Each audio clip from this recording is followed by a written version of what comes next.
বন্ধুরা, একটা নতুন ভিডিও নিয়ে তোমাদের সামনে হাজির হলাম। তোমরা অনেকেই লাল তরমুজ কিনতে চাও, ঠিক আছে, কিন্তু অনেকে ঠকে যাও। তোমরা আসলে বুঝতে পারো না এই তরমুজটা ক্যাচা না কি পেকা। তো আমরা আজকে তোমাদেরকে শেখাবো। আমরা আগেই বলিনি এই জ্ঞানটা আমরা কোথা থেকে শিখেছি।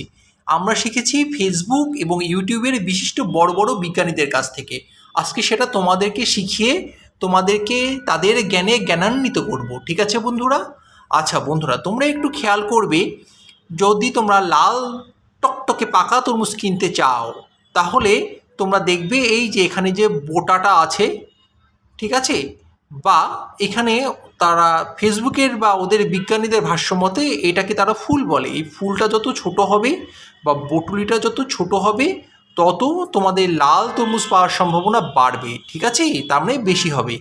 আর যদি এই বটুলিটা একটু তুলনামূলক বড় হয়, তাহলে কিন্তু এই তরমুজে লাল হওয়ার সম্ভাবনা কমবে, ঠিক আছে। তাহলে যদি লাল না হয় তাহলে কি হবে? হতে পারে সাদা, বেগুনি, ম্যাগনেসিয়াম, পটাশিয়াম, যা বিভিন্ন কালারেরই হতে পারে।